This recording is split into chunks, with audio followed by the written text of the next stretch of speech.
Today we're going to be talking about angles. Please realize that angles can be measured in either radians or degrees. We'll talk a little bit more about that later, but to begin with, I want to mention that an angle in standard position begins right at the x-axis. So that angle starts there and then stops. And again, if it comes from the x-axis going in this direction, it's considered to be in standard position.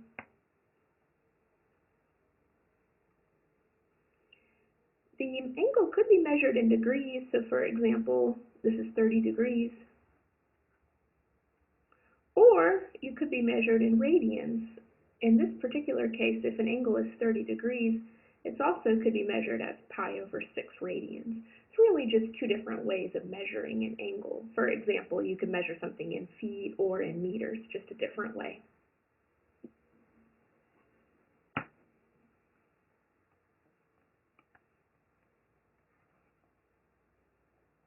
Please note that if you have an angle starting in the standard position, and if you go halfway around what would be a circle,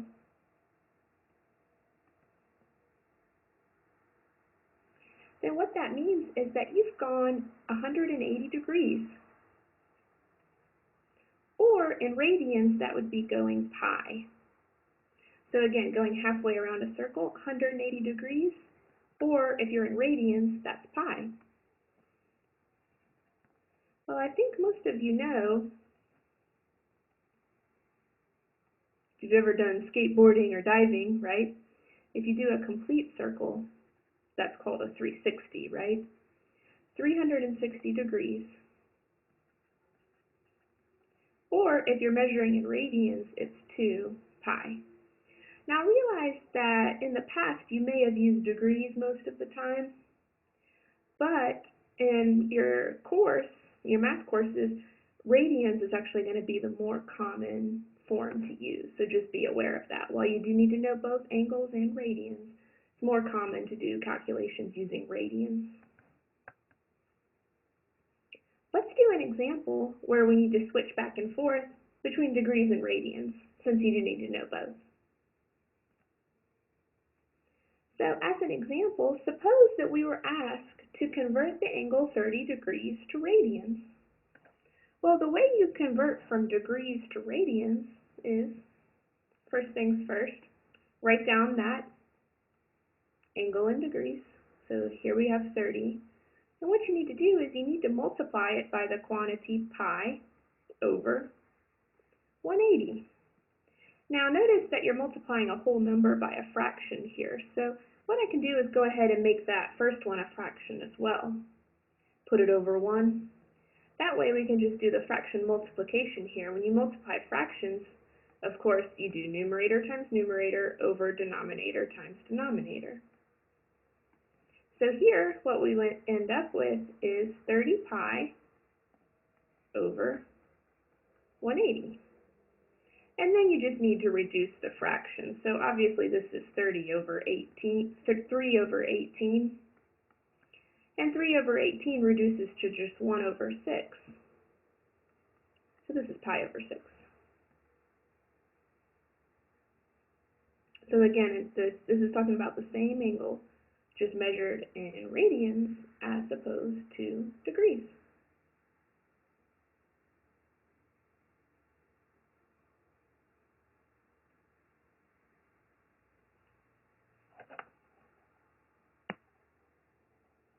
Here is another example, converting the angle 90 degrees to radians. Please go ahead and stop the video now and work this problem on your own. Press play when you're ready to go over the solution.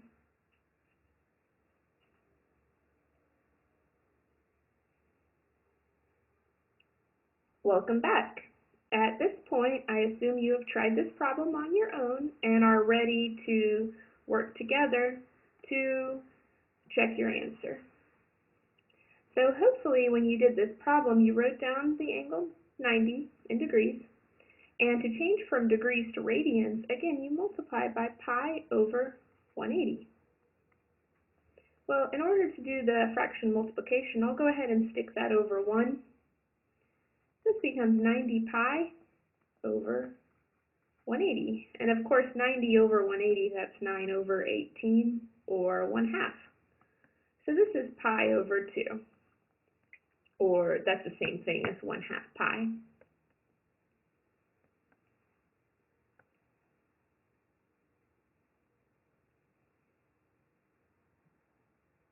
If you feel comfortable, we can go ahead and next we'll do an example where instead of switching from degrees to radians, we'll go the other way. Suppose you are asked to convert the angle pi over 3, measured in radians, over to degrees.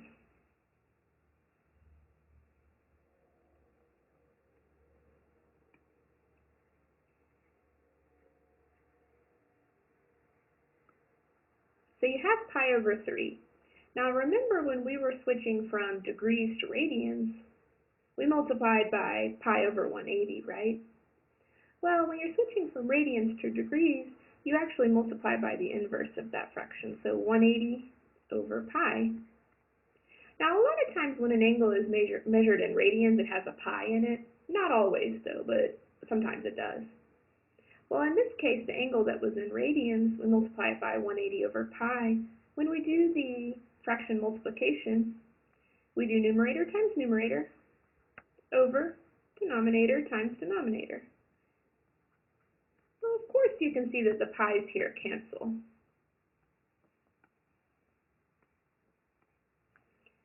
And you end up with an angle just in degrees. This is 180 divided by 3. That is equal to 60.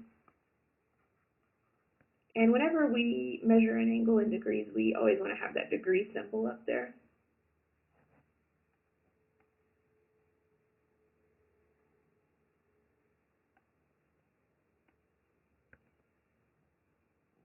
So this particular angle that we're talking about, if it's in standard position, looks like this.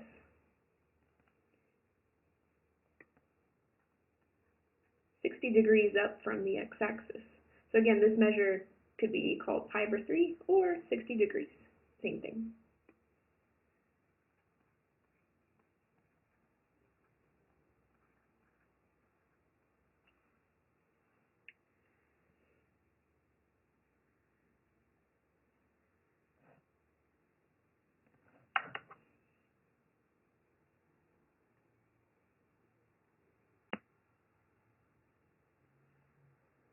Here's an example where you're asked to just sketch a picture of the angle when it's in standard position. So if we look at that first one, that's the angle pi over 4, and it is in radians. You don't see a degree symbol there.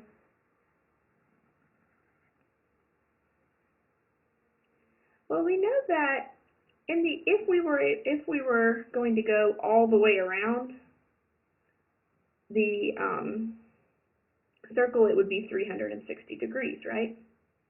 If we were going to go halfway around a circle, it's 180 degrees, right? Well, remember we said that 180 degrees is also the angle pi.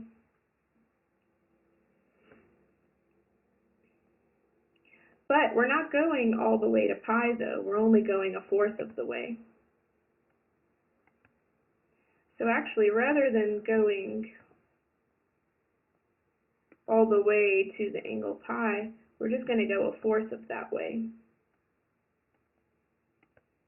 which would be exactly right here.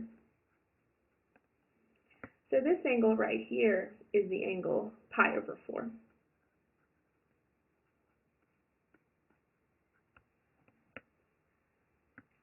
Again, the angle is considered to be in standard position if it starts at the x-axis and moves up. The angle over there in number 2, conversely, is negative as opposed to positive. So in this case, what that means is that instead of rotating up from the x-axis, we're going to actually go the other way. But we're still going to go 1/4 of the way to a 180, or to an angle of pi.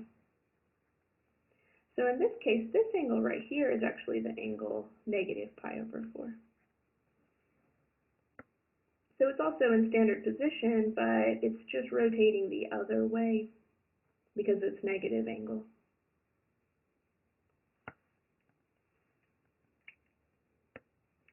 Please be sure to stop the video, watch the examples again as needed. But if you feel comfortable, we can keep going.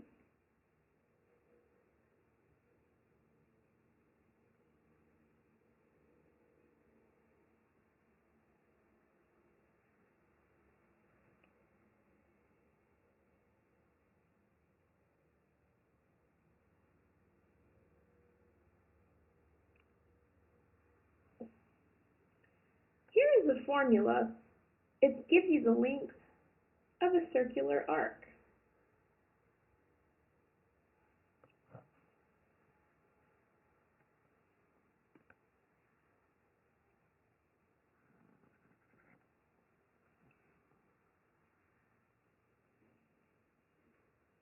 So let me see if I can draw a picture of what's going on here. So suppose you have some angle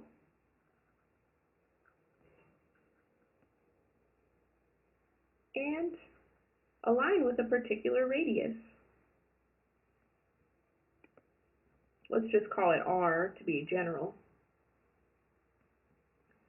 Then if you created the portion of a circle that stops at that angle and the circle has radius R, we actually have a formula that can tell us the length of the arc, this length right here in red. Please understand that this is not something that you could measure with a ruler. One way that could be measured is if you had a string, ran it along the arc, and then stretched the string out and measured it. However, if you did have just a ruler and an angle, you could get the measure, and a protractor, you could get the measure of the angle and the R, and you could actually use this formula to calculate the arc length. So again, the arc length can be calculated only knowing R and the angle.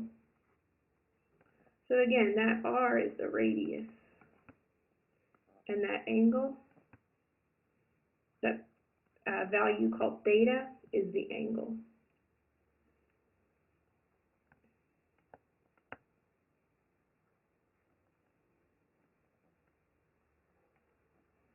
Very important thing that you need to notice for this formula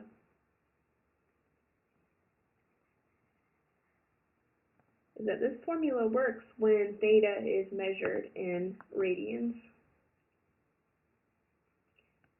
Suppose you are given a problem where the angle was in degrees, then of course you would need to convert to radians before using this formula.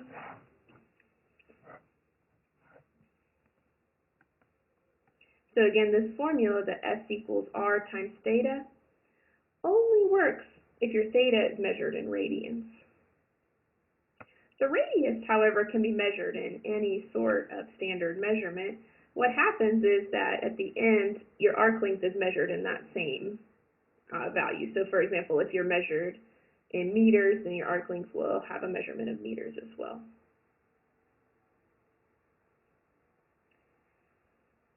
Bear with me for a moment and suppose that we took this formula and solved it for theta. What you see is that theta equals S over R. Now remember that theta is measured in radians, right? Well, this is actually the definition of what a radian measure is. It's the length of the arc length divided by the radius. So again, it's the length of the part of the circle that would be created if that angle were there, divided by the radius. So this is actually the definition of radian measure.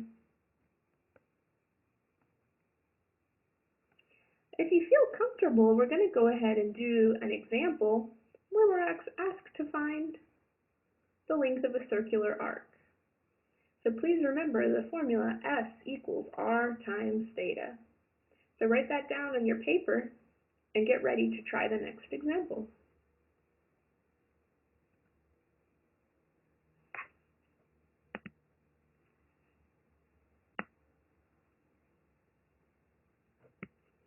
Please stop the video. I want you to try this problem by yourself first, and then we'll work it together.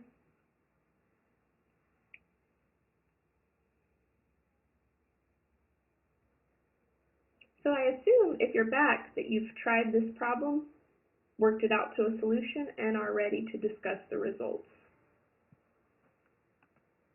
Now, arc length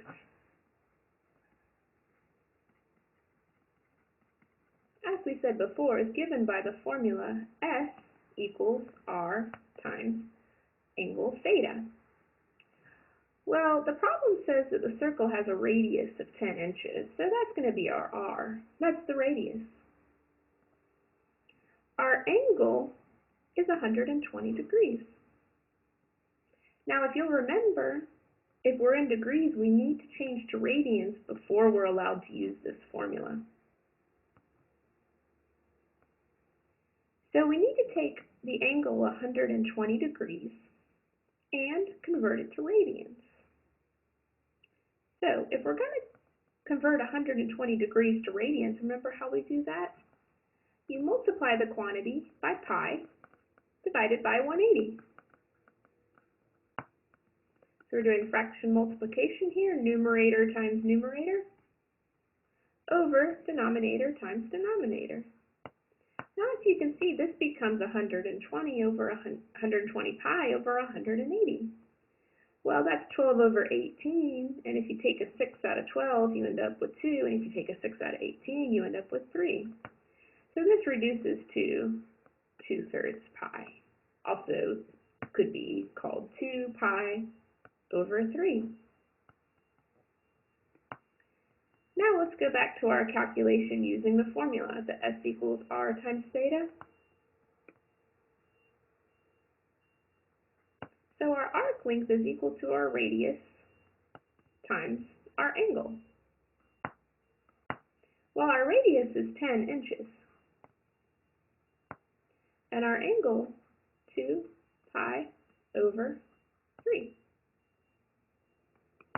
So this is, of course, the same as 10 over 1 times 2 pi over 3. Well, 10 times 2 is 20. We have the pi there, and this is over 3.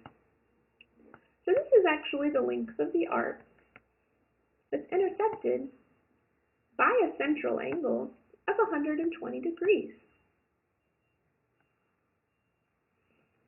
Please note that if you actually needed a decimal equivalent of this arc length, you can just punch that into your calculator and retrieve 20.94. And if you think about what the actual unit of measurement is, well, it's inches. Because the original radius, that 10, was measured in inches. So this could be given as 20.94 inches, rounded to 2 decimal places.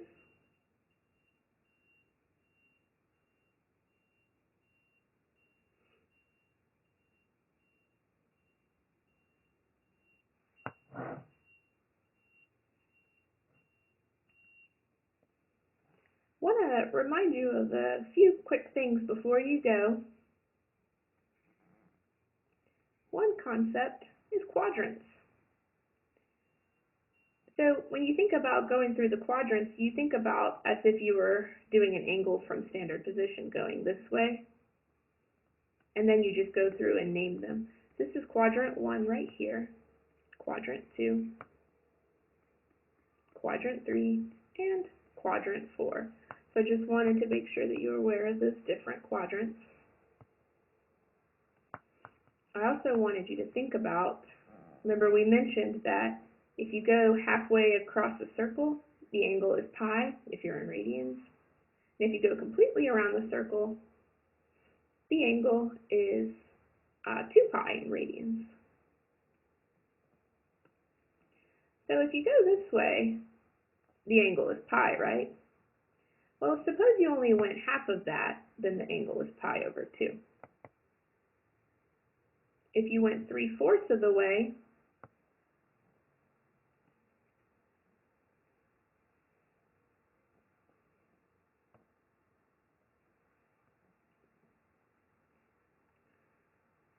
what you end up here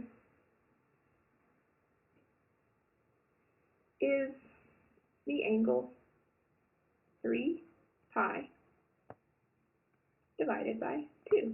So you see how I went 1 full pi? That would be 2 over 2, right? And then I went an extra half of a pi, so that's 3 pi over 2. And finally, if I went all the way to the end of the circle, that would give me 2 pi, right? So you definitely want to keep those key angles in mind when you begin learning the unit circle.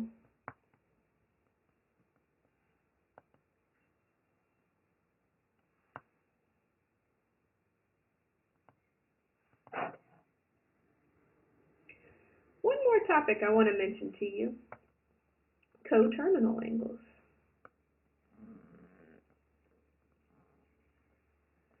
Suppose we have the angle 30 degrees. Notice that you can get to that angle by just going from the x-axis straight up to 30 degrees.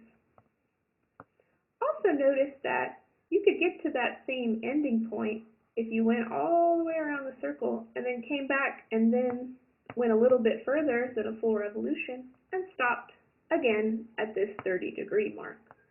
Well, in that case, the angle is not actually 30 degrees anymore. It's actually, well, you went 360 when you went the full circle, and then an extra 30 degrees, you actually went 390 degrees. So let me draw that a little bit better.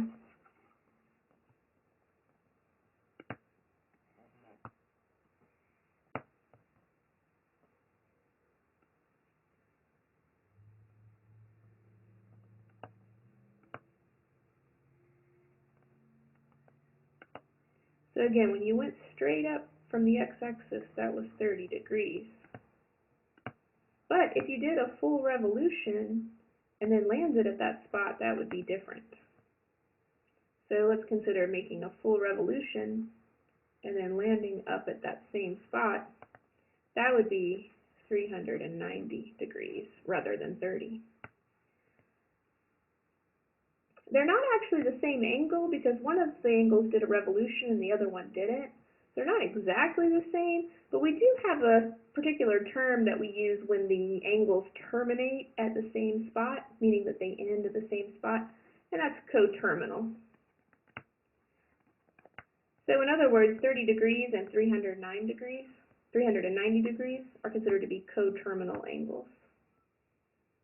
And that can work with degrees or radians, negative angles, any of that stuff. If they land in the same spot, they're called coterminal. So this completes our lesson for today. Thank you for your attention.